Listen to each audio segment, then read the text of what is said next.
Muy buenas noches, bienvenidos a Primer Círculo. Se acaba el año, se acaban las reformas constitucionales, se acaba la construcción de un nuevo mundo, porque hoy vivimos bajo otro régimen político. La constitución que existía cuando fue electa Claudia Sheinbaum ya no existe. El ciudadano hoy tiene una esfera más limitada de derechos y el poder tiene muchos más tentáculos para hacer lo que quiera. Y para tratar de entender dónde están esos tentáculos y dónde están esos cambios, hemos invitado a una politóloga que ha estado con nosotros, la doctora Carolina Gilas. Bienvenida. Muchas gracias.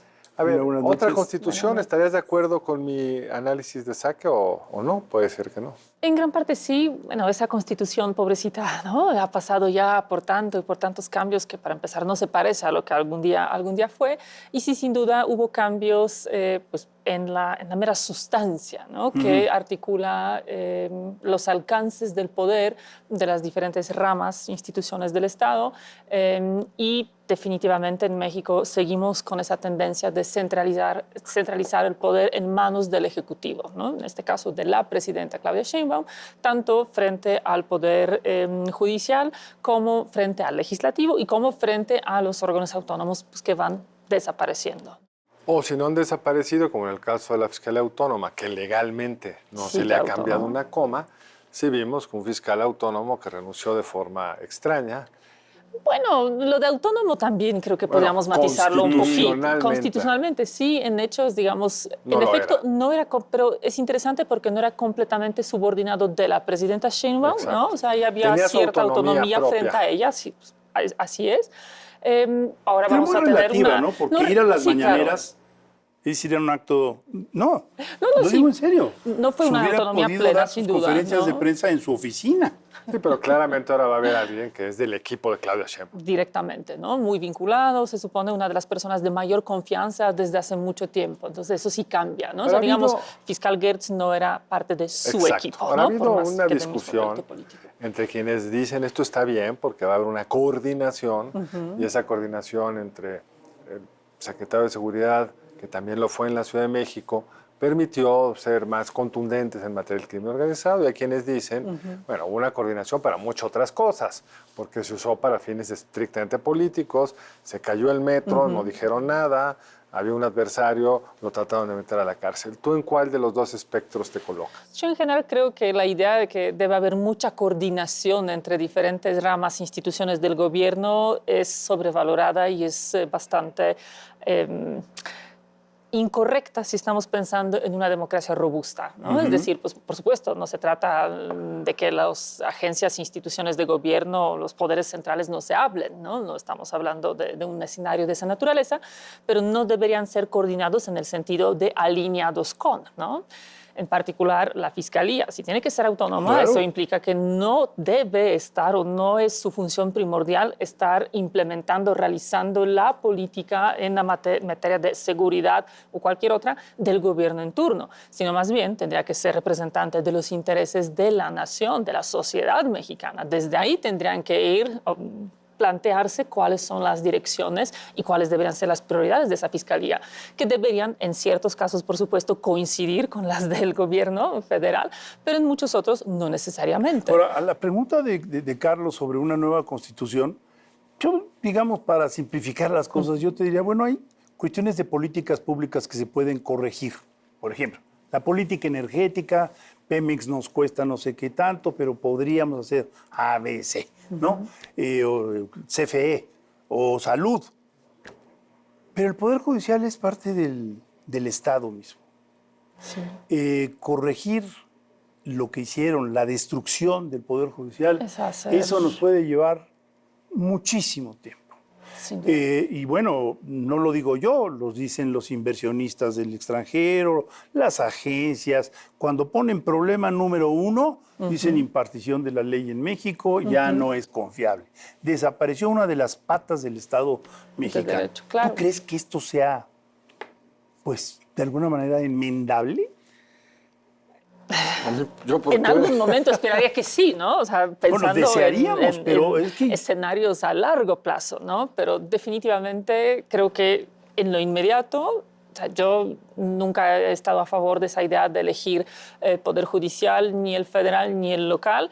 Y creo que además estamos en el peor mundo posible porque nos aventamos a elegirlo todo, ¿no? Porque, digamos, si solo lo dejas en los órganos políticos o los más políticos, entre comillas, Suprema Corte, por ejemplo, bueno, todavía hay otros espacios de mayor profesionalización. Si lo haces como en Estados Unidos, en muchos estados de la federación, a nivel local, bueno, todavía lo central, ¿no? Lo que controla el poder, lo que se enfrenta al poder, lo que vigila los derechos es autónomo, ¿no? Pero nosotros nos aventamos el peor escenario posible. Y los resultados ya están allí. El rezago, ya van varios estudios para empezar, que han aparecido resuelven una tercera brutal, parte de lo que resolvía tiene la que vieja ver con el Corte. ciudadano común.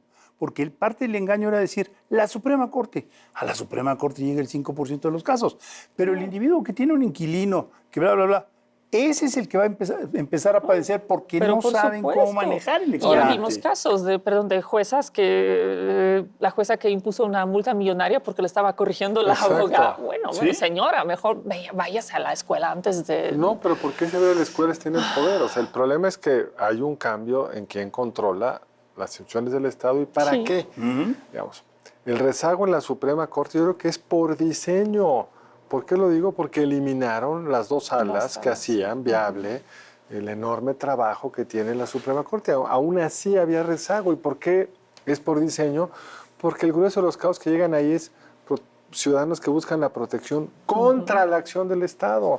Entonces, si llego y nunca me atienden... O sea, ¿estás más pesimista que yo? No, estoy describiendo una realidad. Si llegan y nadie te protege, pues en el camino el que tiene la mano es el Estado. Además, hubo muchos cambios para favorecer eso. Digamos, hoy el amparo no tiene el alcance que tenía antes. La suspensión que permitía que mientras tu caso se analizaba, en muchas circunstancias ahora no va a haber suspensión. Entonces el rezago implica peor que antes, porque antes había una suspensión al acto del Ejecutivo o a un acto de un juez, de un juzgador, de cualquier autoridad. Ahora no, porque en muchos casos, pues, mientras eres... Y con las tres letritas estas que son para parar los pelos a cualquiera. ¿Cuáles? PPO, prisión preventiva oficiosa, ¿no? En prisión preventiva oficiosa, que cada vez hay más delitos que merecen la prisión preventiva oficiosa, no pueden, de acuerdo a lo que se construyó, no pueden darte libertad por algún argumento de no es un riesgo de fuga, porque en principio hay que recordárselo al público. La prisión preventiva es un instrumento muy importante para que si tienes criminales de alto riesgo, que se pueden fugar, pero para un robo en casa, habitación sin violencia, es prisión preventiva oficiosa. Yo creo que en lo que podemos resumir todo lo que están ustedes contando es en un proceso de involución, ¿no? O sea, estamos viajando al pasado, estamos regresando hacia mecanismos que ensanchaban el poder del Estado y acotaban la libertad, la certidumbre, la seguridad individual de la ciudadanía. Yo creo que eso es muy triste que lo estemos viendo tan avanzado siglo XXI, que estamos viajando a toda velocidad a los años que les guste, 60, 70 del siglo pasado. En algunas cosas, por ejemplo, Poder Judicial. Hasta, bueno, ahí no sé ni dónde estamos viajando, porque eso es inédito. No hay ese pasado. Ahí sí no hay ese pasado y estamos ahí sí construyendo un futuro que yo estoy convencida que no nos conviene, ¿no? Entonces, ahora, sí, la economía ya está pesimista. reaccionando. O sea, todo esto que pensaron que iba a cruzar sin que levantar gran revuelo, perdón, pero la inversión extranjera directa en México, que son flujos, ha crecido, pero la fija, los fierros, los que compran terrenos, fierros, capacitan, esa está en niveles, tú corrígeme, pero de hace una década o más. En eso fíjense que yo soy un poco quizá menos pesimista. Bueno, yo creo que soy una persona muy optimista, ¿saben? Pero luego dicen que los pesimistas somos los optimistas informados. Entonces, ahí es el matiz.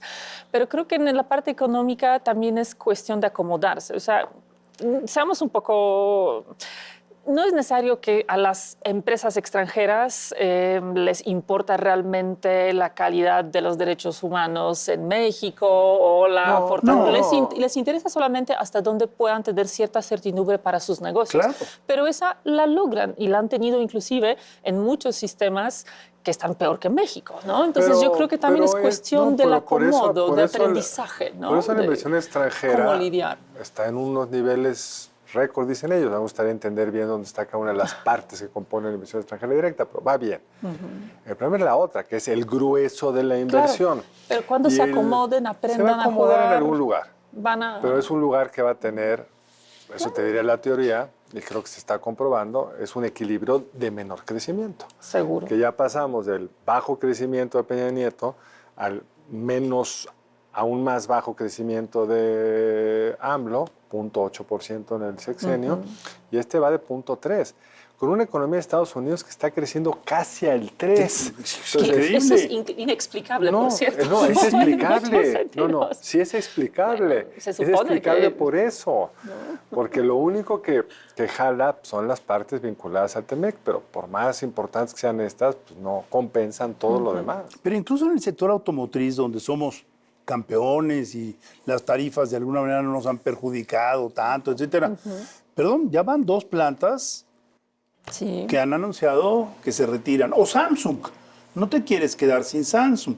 Entonces, las grandes dicen, bueno, si yo puedo fabricar esto en otro sitio y se han abierto sitios, ¿por qué?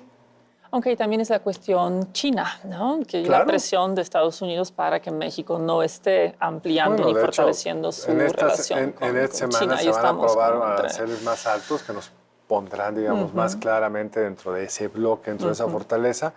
El tema económico es bien importante, la incertidumbre que genera Trump no hay que para nada minimizarla, pero sí parecería que el grueso de la incertidumbre, y lo dicen, no lo digo yo, dicen las encuestas, lo mencionabas tú de una y de muchas otras, ¿cuál es la principal riesgo, la principal razón o preocupación, creo que como se pregunta, respecto a la situación económica en México? Pues es los temas de gobernanza o los temas de legalidad o los temas de inseguridad, que es la otra cara de la moneda muy, muy extraña, ¿no? Porque normalmente estos países que concentran el poder, por lo menos tienes a cambio una enorme certidumbre, digamos, respecto a tu libertad en la calle, no te van a molestar. Vi un artículo, creo que del Economist, sobre cómo pues, en China las mujeres salen a la calle con mucho más percepción de seguridad que en Estados Unidos, porque esos regímenes autoritarios, por lo menos... Además, con nivel de vigilancia. Tú lo viviste en Polonia, no sé. Solo al inicio de mi infancia. Bueno, en general ha sido mucho más seguro que acá. Pero acá son esos dos factores, yo creo. Pero con costos, o sea, es que son costos altísimos. Esto que acabamos de ver de los, digamos, ¿vale? Del paro de los transportistas, y va a afectar. El transporte de los alimentos va a afectar, el transporte de las personas va a afectar. Entonces, ¿hacia dónde vamos si no hay seguridad? Pero al mismo tiempo, digamos, hay un proyecto que está madurando bien. Hay que ver la Presidente qué bien le fue en el Zócalo. ¿Por qué no regresamos a hablar de esa parte, si te parece, Carolina? Cómo Morena está como consolidando su coalición, limando asperezas, y parece que eso lo han manejado bien. Pero no contestes, en un momento más estamos aquí de regreso en Primer Círculo.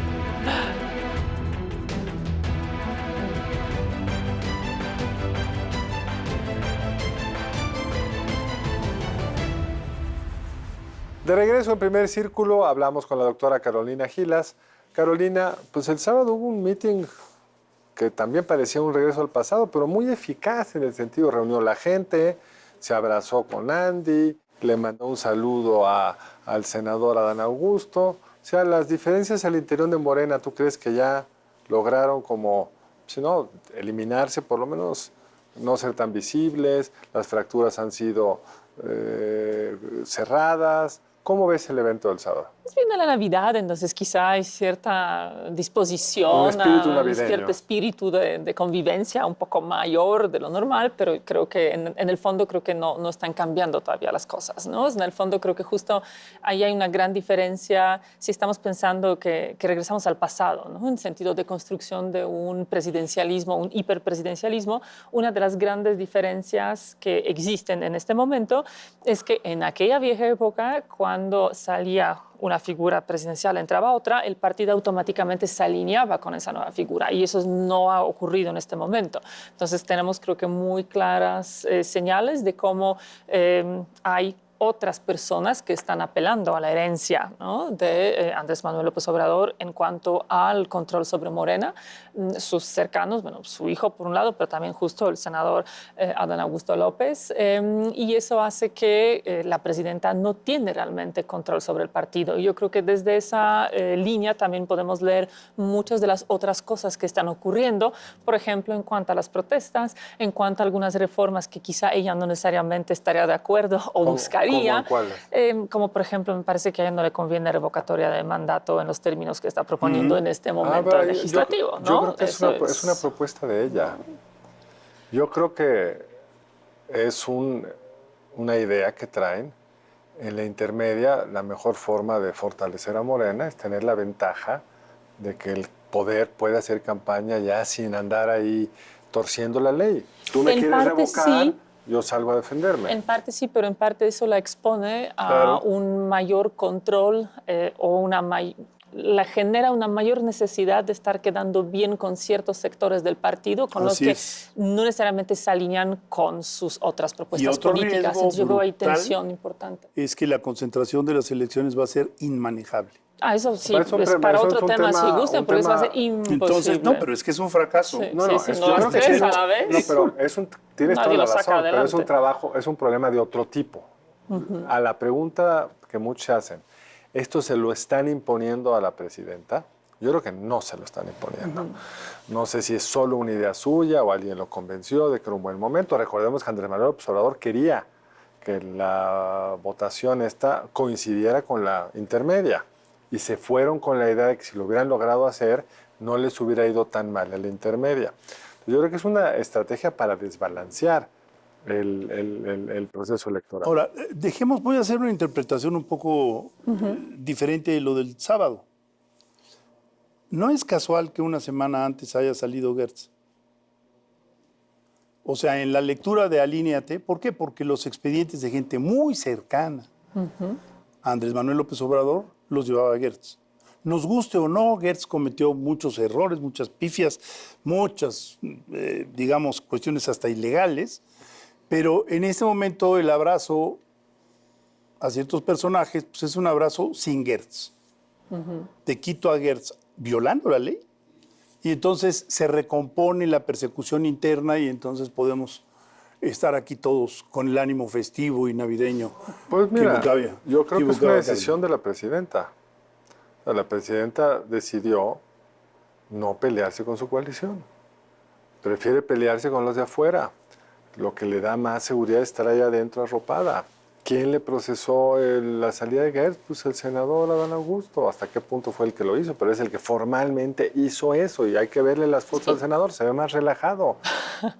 Sí, bueno, Yo nada creo más que que ahí tenemos una fábrica de sopa en Estados Unidos, más grande que la más conocida, que no voy a decir cuál es, y los datos que están saliendo de todas las personas que podrían dar información es realmente impresionante.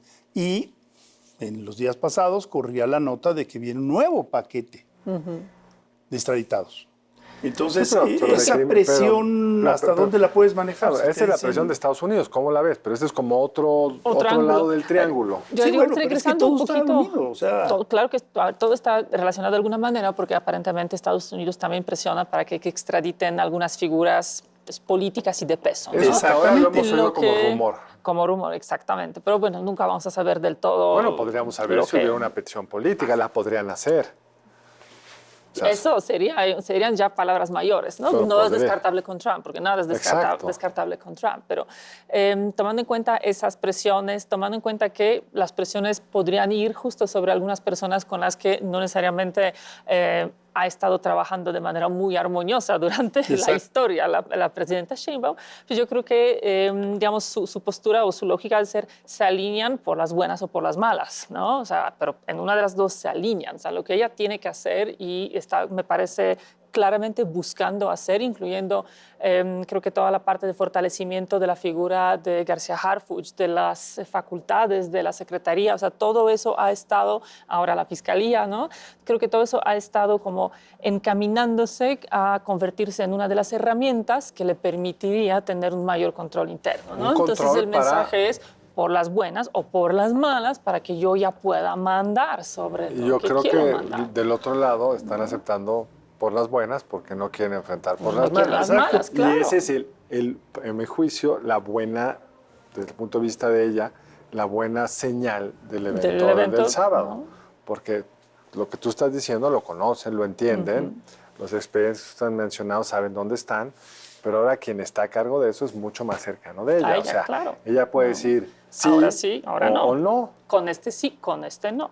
Entonces creo que es parte de ese mismo modelo. Y por lo mismo, yo creo que no hay universo hoy en México donde le pudieran hacer una reforma para ponerle la revocación del mandato en la intermedia si ella no quisiera, bueno, por lo que acabas de decir tú. Vamos a ver si sigue, no, porque no, pero por ahí eso. Quedó en el stand-by. No sabemos si vaya a ir, pero quiero decir, si va, si precisamente va, pues por lo que tú dijiste, no podría ir sin el visto bueno de ella. Si no va, pues puede ser por muchas razones, pero ya no fue. Pero yo, de pues hecho, recordemos quién fue el que puso la iniciativa. No. ¿Quién puso la iniciativa originalmente? La gente más cercana a ella en la Cámara de Diputados, Ramírez Cuellar. No venía de Monreal, venía de su gente. Entonces, ya que su gente se le haya revelado, sería un poco raro. Vamos a ver. ¿Tú crees que les reveló que Ramírez Cuellar andaba por la libre? Las tensiones internas son muy evidentes. Hay tensiones. O sea, Ramírez Cuellar la puso en la mesa y se alborotó el gallinero. ¿Pero quién la trajo? ¿Alguien de la presidenta Sheinbaum? Sí, pero digamos, los grupos duros tienen otra posición a los de Ramírez Cuellar. Entonces, yo no digo que esté todo planchado, ¿eh? No, al contrario. Yo no estoy diciendo eso, solo estoy diciendo que no es, que fue la hipótesis de la doctora, que no es algo que de afuera le están haciendo. No, puede ser que era parte de las tensiones, de las presiones en su momento. Ahora vamos a ver cómo se procesa, ¿no? Porque también, por ejemplo, la salida de Gertz, creo que nos sorprendió a todos, ¿no? Para empezar, ¿no? Nadie la esperaba en este momento. O sea, quizá era algo que mucha gente buscaba, pensaba a futuro que ojalá suceda, pero no se veía que se iba a dar realmente en hechos, ¿no? Entonces, creo que hemos tenido las últimas semanas, hay también algunos rumores en la prensa sobre posibles ajustes en el gabinete, entonces también vamos a ver si algo de eso sucede o no, en qué momento, pero creo que en las últimas semanas las cosas se han estado moviendo de manera más dinámica de lo normal, ¿no? Entonces, ya cuando veremos cómo se procesen, vamos a ver cuáles hipótesis realmente son ciertas, porque puede ser que en un momento la reforma era elemento de presión hacia ella para decir, ojo, ¿no? De aquí te vamos a controlar, pero no olvidemos para después quién lo procesarlo. Lo llevó su gente. Sí, bueno. Eso complica tu hipótesis. Lo de su gente pero es no, un poco, no creen que está acabando. ¿No es gente heredada? Es totalmente de ella. Eso no creo que haya controversia al respecto. Lo increíble es lo débil que ha sido al interior de la Cámara de Diputados, pero de qué es la gente que ella confía en el legislativo, yo no creo que sea controversial, pero bueno. Pero no cree que está acabando muy bien la presidenta para todo lo que vivió. O sea, fue un año muy difícil. Está cerrando, ¿se acuerdan las encuestas con niveles de aprobación muy altos? Fue a Estados Unidos y le fue bien. Nos tocó un buen grupo. Nos tocó además un buen grupo. Pero le fue bien, la photo opportunity fue buena, el evento, la plática fue más larga, no parece haber habido ninguna controversia importante, la trataron bien, lo trató bien. Yo no puedo decir que esté terminando bien, aunque la aprobación esté alta en las encuestas nacionales, porque las internacionales ya vienen los niveles de Trump, 40%. Incluso quien hizo el cálculo de vamos a sumar la revocación de mandato, pues no calculó el 0.5% de pérdida de aprobación que tiene Sheinbaum ahorita. Si sumas los meses, llegas al 40%. Si fuera lineal, la vida no es lineal. Bueno, no es lineal, pero las tendencias son las tendencias. Primer lugar, segundo lugar, perdón, pero es una presidenta aprobada con un gobierno totalmente desaprobado. Lo de corrupción subió de manera dramática, seguridad subió de manera dramática, economía subió, entonces, pues es contradictorio, ¿no? Claro, creo que tienes razón, pero para mí ese es lo increíble de la presidenta. No sé cómo lo veas, Carolina, que con todo eso objetivo que tú acabas de decir, seguridad mal, salud, lo que tú quieras, los problemas del verano, la aparición que hasta se nos olvidó del Obrador hace 9 días. El principio de la Feria del Libro de Guadalajara, que él tanto criticó. Exacto. Y sin embargo, ahí está consolidándose. Yo en este caso estoy más cerca de la interpretación de Carlos que tú. Tenemos 2 minutos, cuéntanos. Porque creo que, en efecto, dentro de lo que cabe después de ese primer año tan complejo internamente como internacionalmente, no está cerrando nada mal, ¿no? Está cerrando con algunos cambios internos en la política mexicana que son los que ella quiso imponer, que la favorecen, que la vuelven más fuerte, digamos, de cara a futuro.